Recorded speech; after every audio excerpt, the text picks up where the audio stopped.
It's time for the 3-question warm-up for Cardiovascular 2. Let's get going. Which cell types are rich in smooth ER? So the main ones that you should know for step 1 are the hepatocytes, and then steroid hormone-producing cells of the adrenal cortex. Next, what are the treatments for overdose of heparin and warfarin? So for heparin overdose, you're going to give protamine sulfate, and for warfarin overdose, you can give fresh frozen plasma and vitamin K. Next, outline the pathway for the generation of norepinephrine from tyrosine. So you started with phenylalanine, and that was converted to tyrosine. And then tyrosine gets turned into dihydroxyphenylalanine. And then DOPA is then converted to dopamine, and dopamine is converted to norepinephrine. Then norepinephrine can be converted to epinephrine. All right, that's it for the 3-question warm-up. Let's get to that lecture. Hi, I'm Dr. Hannah Smitherman, and I'm a pediatrician. In this lecture, we're going to be looking at some developmental pathology of the heart. If you're watching the videos in order, we've just been discussing the embryology of the heart. So now we're going to look at what happens when things go wrong with that complex process. Let's start with the more common ones, which happen to be somewhat less severe. These are the conditions that create a connection between the right side of the heart and the left side of the heart, so that blood flows from the high pressure system on the left, or the systemic circulation, to the low pressure pulmonary system on the right. These are called left to right shunts. Now the milder forms may go undetected in the neonate and may not present until they become symptomatic when the child is several years old. For example, when the child starts having exercise intolerance, shortness of breath, or episodes of cyanosis. Now there are 3 main causes of left to right shunts: an atrial septal defect, a ventricular septal defect, and a patent ductus arteriosus. The first cause of the left to right shunt is an atrial septal defect, or ASD. This is essentially a hole in the interatrial septum. The most common way for this to develop is that either the ostium secundum or the foramen ovale is just too big and they overlap each other, and the foramen ovale just isn't able to close the way it is supposed to. This is sometimes called a secundum ASD, or a patent foramen ovale, or PFO, and that's the most common type of ASD. Blood can flow from the higher pressure, the left atrium, to the lower pressure, right atrium, creating higher than normal pressures on the right side of the heart. This leads to a very loud S1 heart and a wide, fixed-splitting S2 on physical exam. There may even be some right ventricular hypertrophy on the EKG or the chest X-ray. All right, now let's talk about a VSD, or ventricular septal defect. This is the most common type of congenital heart defect overall. This is where there's a defect in the interventricular septum, and about 40% of these close spontaneously within the first 6 months, while the larger symptomatic ones may need surgical repair later on. A PDA, or a patent ductus arteriosus, is much less common. Normally, the ductus arteriosus remains open during fetal life to let blood flow from the pulmonary trunk bypass the lungs, which is filled with amniotic fluid at the time, and then go into the aorta and the systemic circulation. Now, during the transition from fetal to postnatal circulation following delivery, the ductus arteriosus is supposed to close. This usually occurs within the first 24 hours after birth, but it may take up to 2 weeks. So initially, it's fairly common to hear a continuous machinery-like murmur at the left upper sternal border in a newborn while they are transitioning. But that should usually resolve within the first 24 hours. If that murmur persists, that means that the ductus arteriosus has remained patent, which could be problematic as the system suffers from a left to right shunt. Treatment involves administering indomethacin, which will block prostaglandin synthesis, thus closing the PDA. Sometimes, however, keeping the PDA open may be helpful or even life-saving.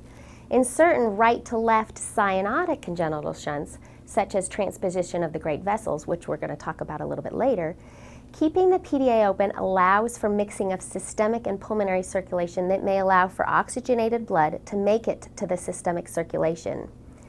If you need to keep the PDA open, you can use prostaglandin, like PGE. So remember, prostaglandins keep vessels open, and the indomethacin will have the reverse effect. Now, severe, long-standing, uncorrected left to right shunts can lead to something called Eisenmenger syndrome. Remember this sequence of events. An uncorrected left to right shunt from a PDA, VSD, or an ASD results in an overflow into the pulmonary circulation. You're overloading the pulmonary circulation, creating pulmonary hypertension.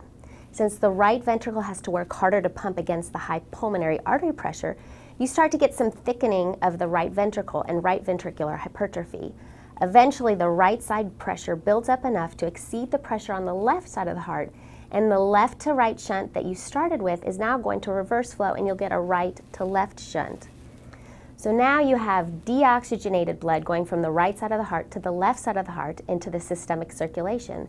This is leading to a cyanotic heart disease, digital clubbing, and shortness of breath. So again, that's one reason that you might need to give indomethacin to close a PDA. It's to try to prevent Eisenmenger syndrome. So that's it for the left to right shunts, an ASD, a VSD, and a PDA. Remember, these are not cyanotic lesions initially, but if severe and left untreated, they may develop cyanosis later in life.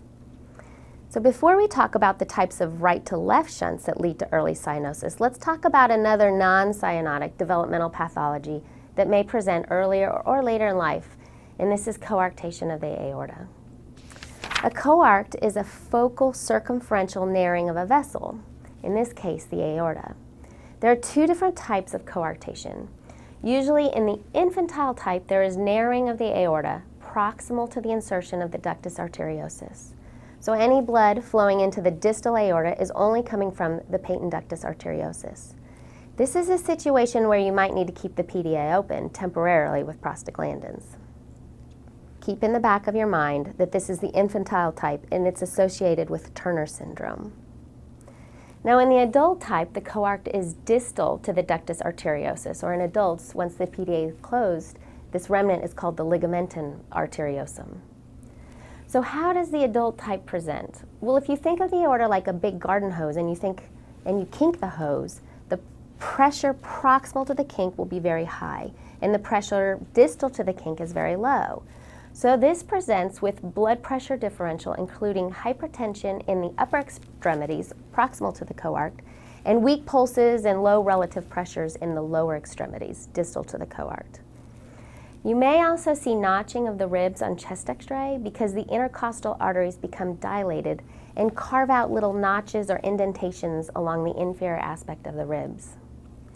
Coarctation of the aorta can be associated with aortic regurgitation, either from coexisting abnormal valves or because of the great deal of afterload pressure on the aortic valve. The valves eventually weaken and are damaged, leading to regurgitant flow. And this can lead to multiple problems, including heart failure symptoms. Now, we mentioned that Turner syndrome is associated with coarctation of the aorta. So let's quickly cover a few other disorders that can be associated with heart malformations.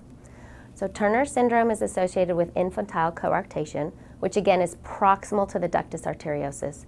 And it is also associated with a higher risk of bicuspid aorta valves, which will increase the risk of infective endocarditis. Now Down syndrome, or trisomy 21, you're at increased risk of an endocardial cushion defect. The endocardial cushion is the place where your ventricles meet your atria, sort of right in the middle or the center of your heart. And error in development here will cause a spectrum of ASDs, VSDs, or both, creating an abnormal connection between all four chambers of the heart. Okay, and DeGeorge syndrome, or 22q11 syndrome, it's either associated with tetralogy of Fallot or truncus arteriosus, which we're going to discuss shortly. Now, congenital rubella is associated with a PDA and also with pulmonary artery stenosis. And then Marfan syndrome is not really associated with a congenital defect, but it's rather associated with aortic insufficiency that develops later on in life from abnormal aortic valves. All right, before we finish up with the left to right shunts, let's review. Take out a piece of paper and pause the video in about 15 seconds to see if you can jot down the sequence of events that leads to Eisenmenger syndrome. All right, with Eisenmenger syndrome, you have a left to right shunt that leads to pulmonary hypertension, which then leads to right ventricular hypertrophy and increased right ventricular pressure, which ultimately leads to a right to left shunt. Okay, now let's talk about right to left shunts, where blood is being shunted from the right side circulation to the left side circulation and is bypassing the pulmonary circulation. This means that deoxygenated blood is going into the systemic circulation, and these patients develop cyanosis very early on in infancy. Now, there are 5 causes of right cyanotic heart disease, and they are terrible, and you turn blue, and they all start with a T. That's a good way to remember it. A student from GWU also gave this handy mnemonic. You can remember them in numerical order. 1 is a persistent truncus arteriosus because it is one big vessel. 2 is transposition of the great vessels because there are 2 inverted vessels. 3 is tricuspid atresia, and 3 is for the tri in tricuspid.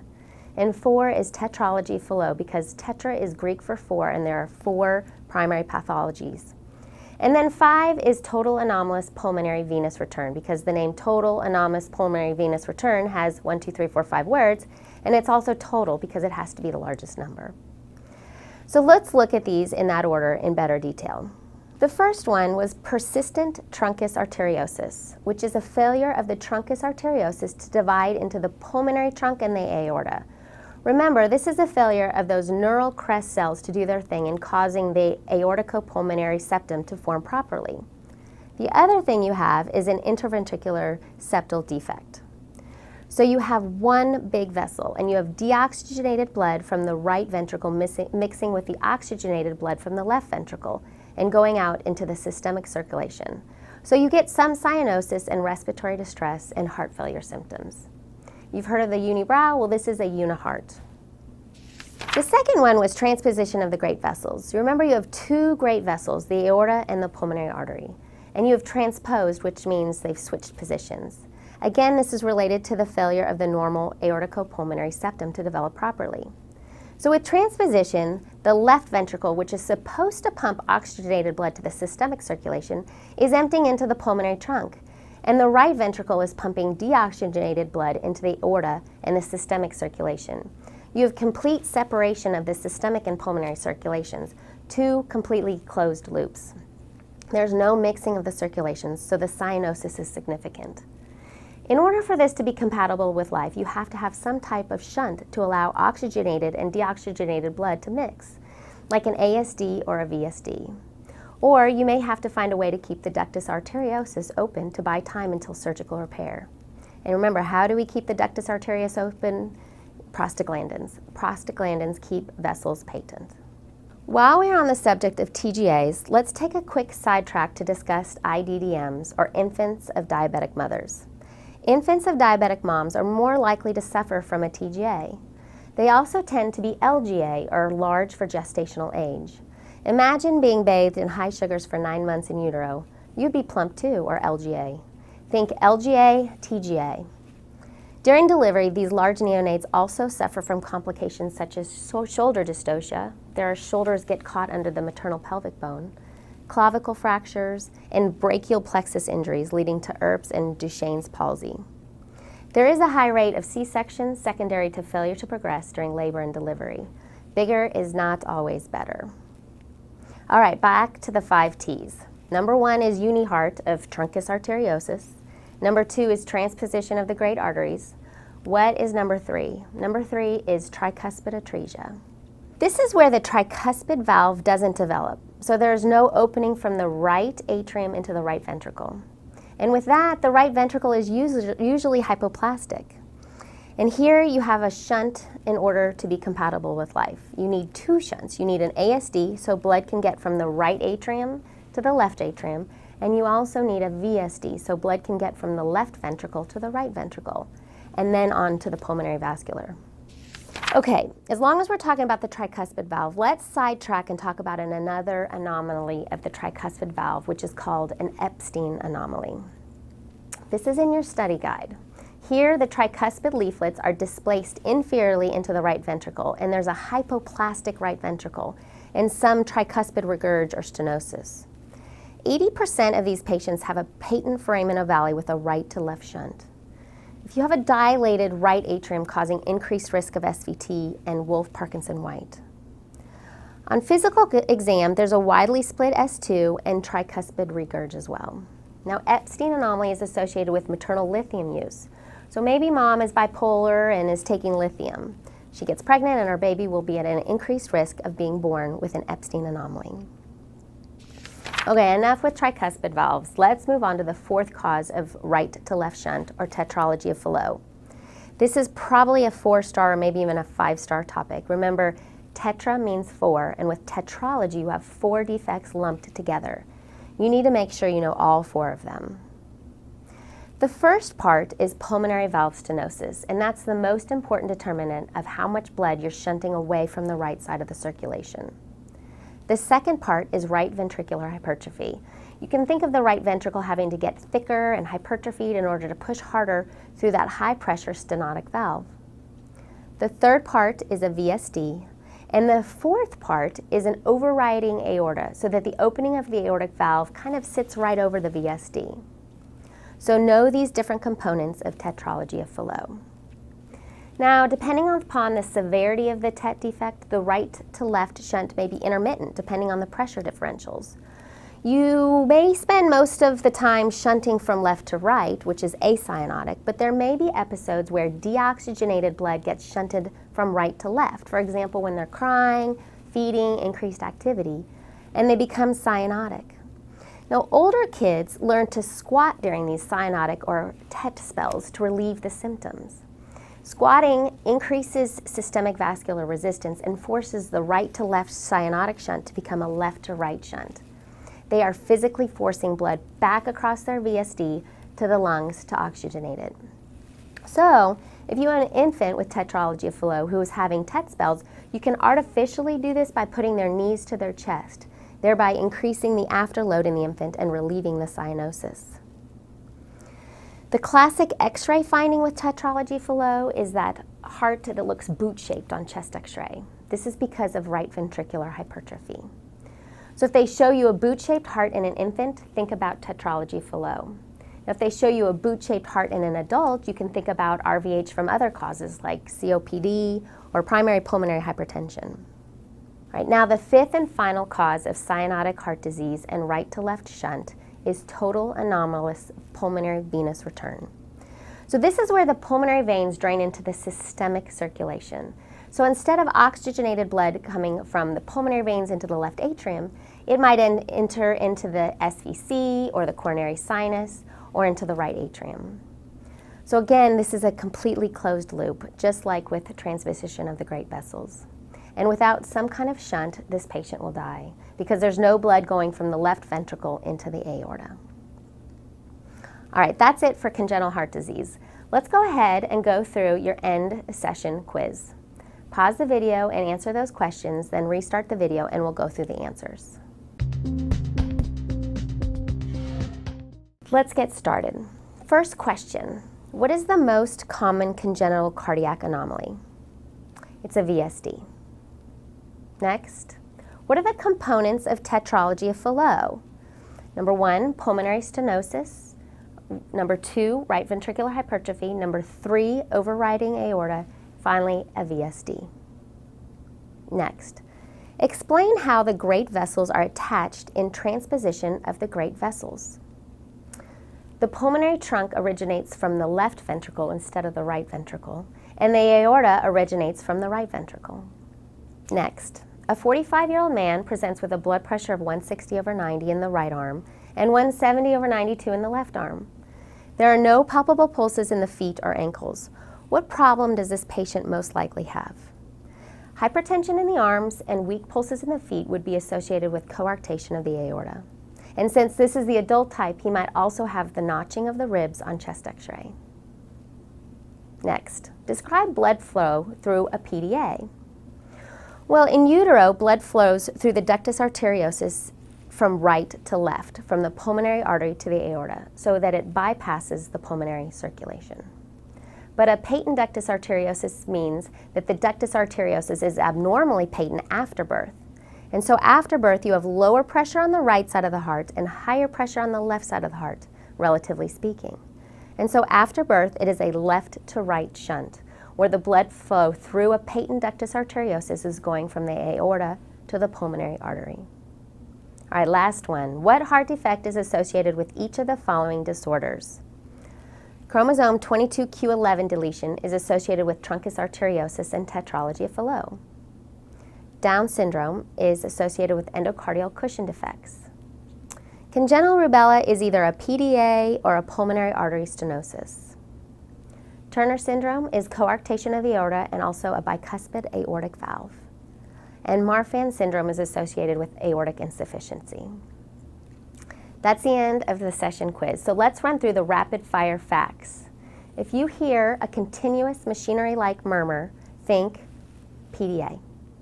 If you see a boot-shaped heart on chest x-ray, think tetralogy of Fallot, or possibly RVH in an adult. If you see rib notching, think coarctation of the aorta, and again, the most common congenital cardiac anomaly is a VSD. And the most common congenital cause of early cyanosis is tetralogy of Fallot. All right, that's it for this lecture. Thanks.